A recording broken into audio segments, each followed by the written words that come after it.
After a trilogy to get us here, our hero had amassed enough power to confront his villain. Through ups and downs, he's perfected his skills with the blade, defeated countless minions, all to stand before the evil king. He enters the throne room.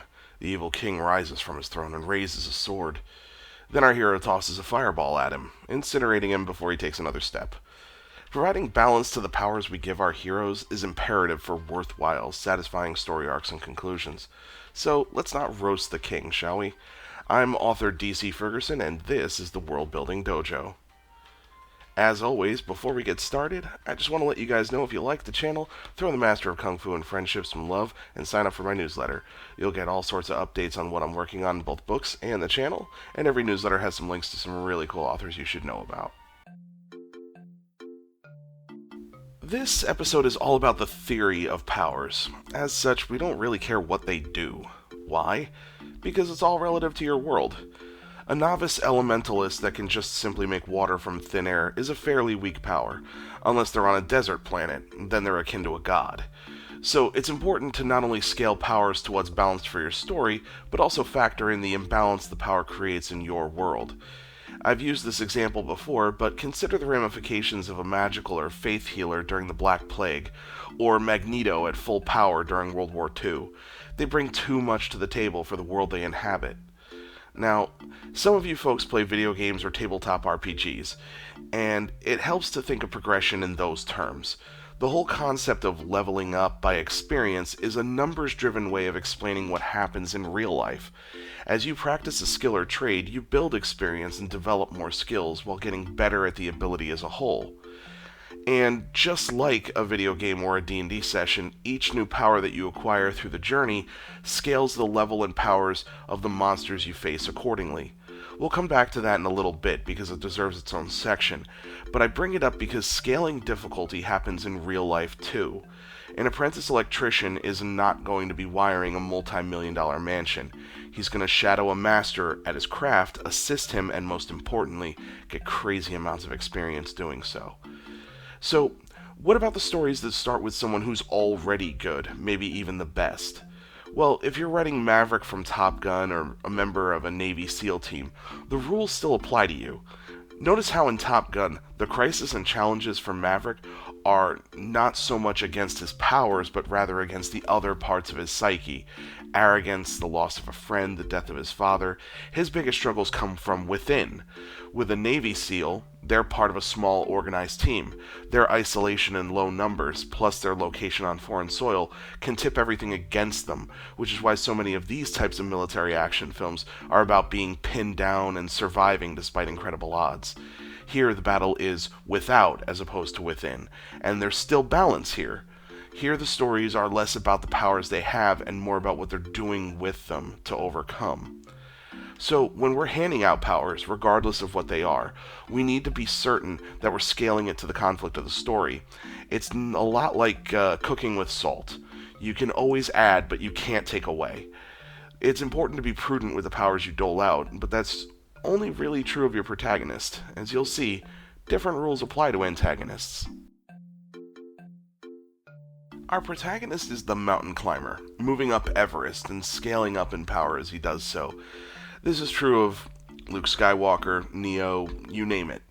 Our villain, however, Darth Vader, Agent Smith, they are the top of the mountain. They are the king of the hill.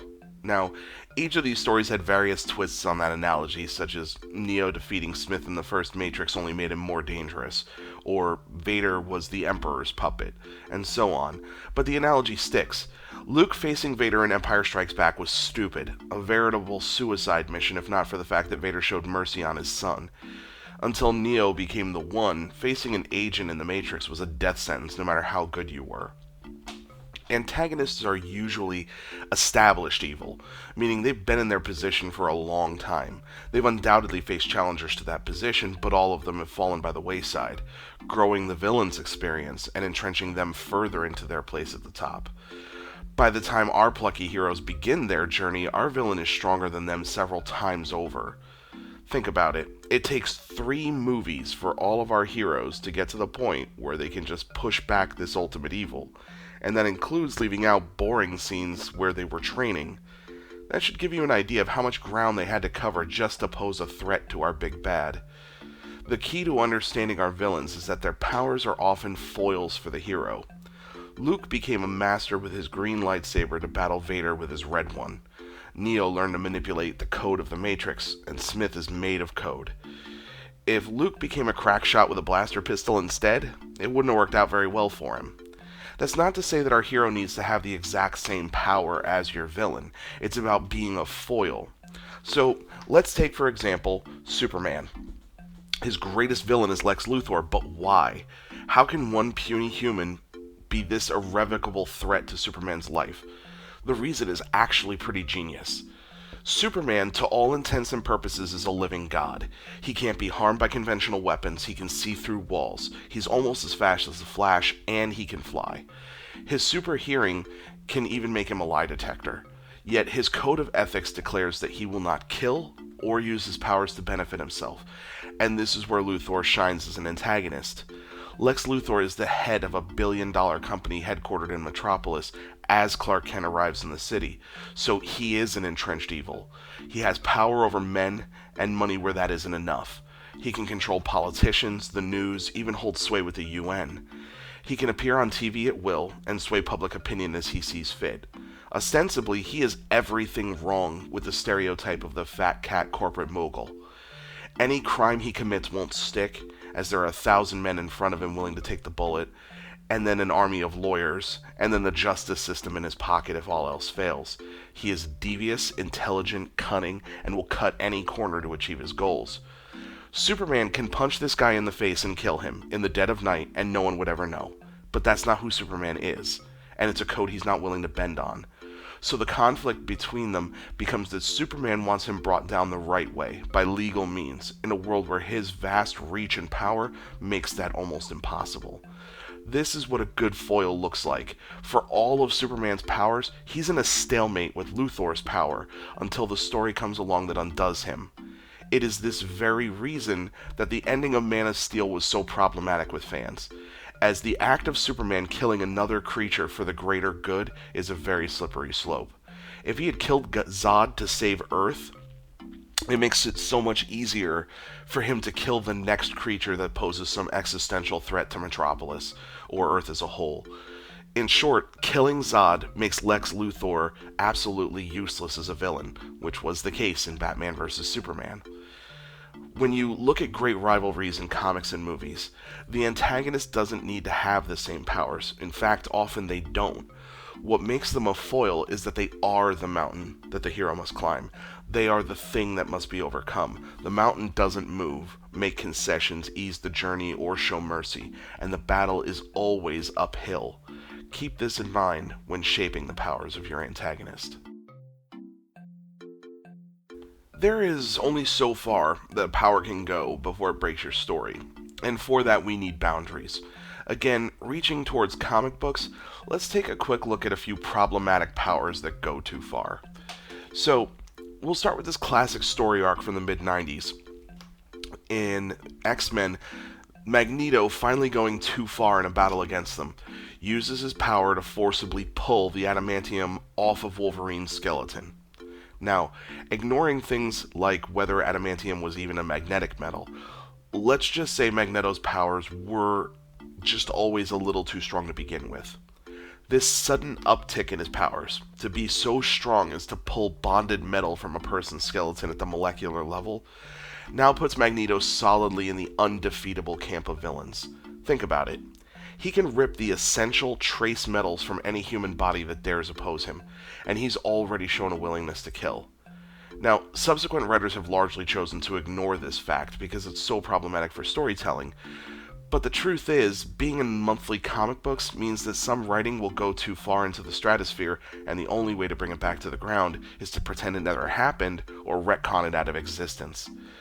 We are not bound by such constraints. Our stories are not going to be coming out once a month like clockwork for 80 years and have to keep a schedule that is guaranteed to produce crappy writing more than 50% of the time, also while being touched by dozens of writers over the course of a decade.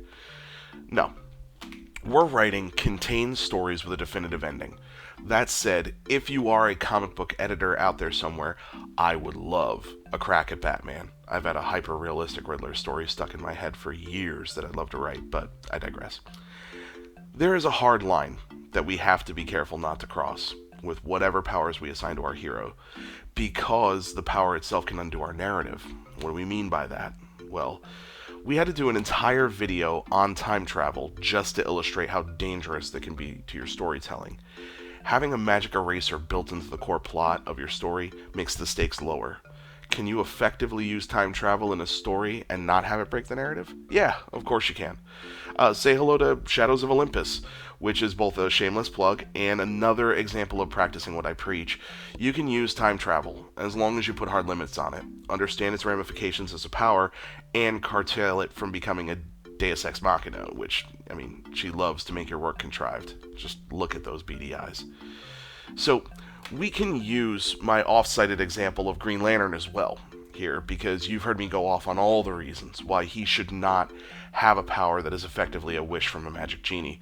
Powers that are limited by phrases like whatever you can imagine or your heart's desire are usually too strong or too hard to rein in for any realistic storytelling. No matter how big-brained you are, there is almost no way you can have these powers in a story that won't provoke at least one person in your audience from coming up with a way to break your narrative using them. Crowdsourcing is a double-edged sword, people. Just remember that. The bigger our audience gets, the more likely these powers will have a crack in the foundation that someone can find an exploit that derails your whole plot. I can't stress enough how difficult it is to use them, if not impossible, to tell any kind of story except maybe a fable like Aladdin. And you may be saying, DC, you've given us a lot of examples and theories, but not a single instruction. Well, guy who talks to your monitor, you're right. A lot of this can be theory crafting and not instructional, and looking for a how-to simply won't help you. The best thing I can do for you, and this applies to almost every topic in the Worldbuilding Dojo, is to teach you to get in the habit of asking questions of your own work, knowing what questions to ask, knowing where to look for potential weakness, and looking at both good and bad examples is how you grow as a writer. Hand in hand with our recent video on criticism, go back and read that hot mess you made your first time hammering out a story. Cringe as you flip through its pages, riddled with all the problems your friends and teachers told you it had, and know that it's a marker, a yardstick for how far you've come. That said, here are some how-tos. What? You didn't think I was going to let my baby bird starve, did you? If we're going to do it, we're going to do it right, and that means no paint by numbers. What I'm going to show you is how other people, including myself, have handled putting a cap on the ceiling of our hero's power. So let us clearly define terms. First things first, let's learn the difference from a literary standpoint of what a power limitation is versus a consequence or a character development point. Now, I rarely say this, but grab your journal and a pen. I'm going to go pretty fast here, so you might want to take notes. I'm using examples that we've covered before, so if you don't know who a character is or haven't seen a film, you're going to want to educate yourself. With that out of the way, here's the Incredible Hulk. He gets mad, turns into a huge monster, and levels a small village where he's been hiding in Brazil. After it's over, Bruce Banner looks around him and says, "What have I done?" This is a consequence, not a limitation. Wolverine has all this power, but he can't remember most of his life. That's a character development point, and admittedly a weak one. Amnesia storylines are often formulaic and predictable, but most importantly, the great revelation of what important secret they forgot rarely is good enough a payoff for how much build-up it had in the story. For a great example of amnesia used as a pseudo-power, I'd point you to Paycheck, one of my absolute favorite sci-fi films, from our man, Philip K. Dick. Rogue, here, absorbing the powers of anyone she makes skin contact with. Well, that's a character development point and a power, but the only limitations are self-imposed. Superman can't be in the presence of kryptonite. This is a weakness, not a limitation. Green Lantern needs to recharge his ring every 24 hours. Well, now that's a limitation. But, as we've discussed before, it's a weak one.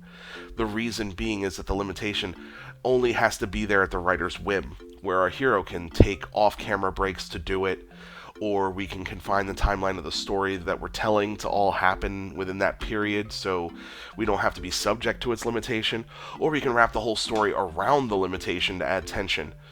A limitation should never be so versatile that you can ignore it or embrace it at your whim. In a world full of superheroes, Batman is the one without any powers to speak of. He uses his vast wealth and access to technology to defeat the weapons of normal men. In this world, his limitation is that he's just a man. Put a superpowered person in front of him with no time to prepare, and he is forced to retreat, regroup, and come up with a solution. He goes into a warehouse wired with explosives. He has to flee before the timer hits 0 because of his mortality. The limitation of being, quote-unquote, just a man in the DC universe is a far more debilitating thing than most people realize, and in my opinion, it's why the DCEU had so much trouble with Justice League. They didn't know where to slot Batman in correctly, nor did they develop the universe well enough to show how fragile his place was in it. So, great limitations, good. Justice League story, bad. Moving on. That works fine for humans. What about superhumans? Well, I'm glad you asked. You might remember this chart, the wonder scale from our video on technology and magic. Superpowers will often fall somewhere between this line, both in terms of their origin and what they're capable of. So, with Luke Skywalker, what is the Force? Well, it's largely magic. What can it do? Well, it does telekinesis, psychic abilities, supernatural enhancement of physical abilities and reflexes, and also lightning is a thing apparently. What can it not do? Well, it can't win. That's its limitation right there. A wondrous magic power cannot be used to win anything. Look back on the original trilogy. Not one time is the Force used to win in and of itself. Sure, Luke uses it to drop a pair of torpedoes into an impossible shot, but the torpedoes win. He duels Vader, but the lightsabers win. When is this not true? Well, if Luke faced 18 stormtroopers, throws his lightsaber like a boomerang, guiding it with the Force, and cuts through every guy and the fight's over before it started. For a character of Luke's power level at that point in the story where he could do that is not only problematic, but it's imperative we understand that the scaling we mentioned earlier, Luke is like level 55 going to fight Vader. Level 1 stormtroopers are like ants to him. From a writing perspective, you would be foolish to write him into such a fish-in-a-barrel fight at this stage in his power. In Project Phoenix, which takes place over about 48 hours, Korra goes non-stop from Chapter 1 using magic. Slowly, in the writing, I started introducing the concept that each spell was giving Korra's headaches from overuse. By the time she's forced to use another spell, she starts bleeding from her nose, indicating that she's now harming herself physically, as though the magic is pulling from her very life force. She actually gets to the point where the next spell she casts will knock her out. Since I established this facet to her abilities, I can show it growing in subsequent books, but it's not something I ever talk about. You'll notice it just takes longer and more spells for that to happen in each book, a sign her power's growing. This limitation of how much magic she can use before it taps her out, it's never lost on me. It informs every chapter of an action sequence where I'm asking myself questions like, okay, how many spells was that? And with magic being this wondrous thing in a world of high technology, we also don't let it win by itself. It's a tool to be exploited. It's the bow, not the arrow. It enables victory, but it isn't victory of itself. Now, there's an inherent danger in that, so let's touch on that real quick. Ugh, I hate this term. I really do. But it points to a valid literary critique that we can't talk about superpowers without addressing. For those of you not familiar with the term, a Mary Sue is a critique of the perfect hero, usually in this case referring to a female, but both genders apply. This perfect hero is smart, sarcastic, dashing, witty, charming, and attractive. Their powers, whatever they are, perfectly answer the situation that they're in, like some kind of Swiss Army knife. In short, they walk through the entirety of the story, flawless as they entered, and unmarred as they come out. Quite simply, they do not transform by the end of the story into anything but a more powerful version of themselves than when they started. This is less a problem of a power set that is too strong or without limitations, and more of a problem with the person at the keyboard. So, fair warning, If you're writing a character so interesting and so cool that you'd love to hang out with them and hear their stories, great, you're probably on the right track. If your character, in your mind, is some kind of superpowered person that would love you that much back, you're probably on the wrong track. Why? Well, it's a common ground problem. Quite honestly, I think Cora Blake is one of the coolest, most badass females around, and I love writing her like you can't imagine. But she's also a magic casting, borderline alcoholic with a self-destructive streak that carries out paramilitary operations against a dragon. I have nothing in common with this woman. I'm not at her level. The people she calls friend are mostly people she spilled blood with. Also, her character flaws make her hard to be around. She can be moody and distraught, and she has a raven familiar named Vincent that she talks to as though he talks back, which he doesn't. So she's kind of creepy, if I'm being honest. But this is her normal, and I don't fit in, and that's fine. She's awesome to write for every power, limitation, skill, and character flaw she has. That's what makes her a fully realized person to me, and that's how I know we probably wouldn't get along in real life. That said, there's a crossover here as it relates to powers, and that's one of scaling. See, Cora Blake has regeneration. How do I complement a power like regeneration in my stories? Well, by making her use it. As of book 5, Cora has been shot at least 4 times. She's been stabbed, beaten, broken 12 bones, and had her throat sliced open. She doesn't win every fight. Sometimes it's enough that she survives the ordeal at all. Here's the thing though. If you're not taking your character to their absolute limits, even past them, what did you give the power for? Are you sick and tired of the wizard having a fireball spell? Put him in a claustrophobic setting, or one surrounded by flammable items. Did you accidentally let your elven archer turn into Hawkeye? Well, force her into a melee combat at point-blank range, make her struggle to get distance with her enemy. Having a power doesn't mean it should be a master key that unlocks every challenge laid before them. It should complement them as a character, not define them. Giving your character superhuman abilities is an absolute blast, but not balancing them properly for your story can make them a one-note character, or worse, a Mary Sue. Keep this in mind as you set out to make your ultimate hero and villain alike, and scale them accordingly. As a reminder, don't forget to hit that link in my newsletter in the comments, and feel free to write me back. I love hearing from fans, and I love talking shop. Plus, you get to hear all the latest goings-on with the Dragon's Dream saga. Don't forget to like and subscribe to hear about new videos, and as always, I'm DC Fergerson. Now have fun and get crafting.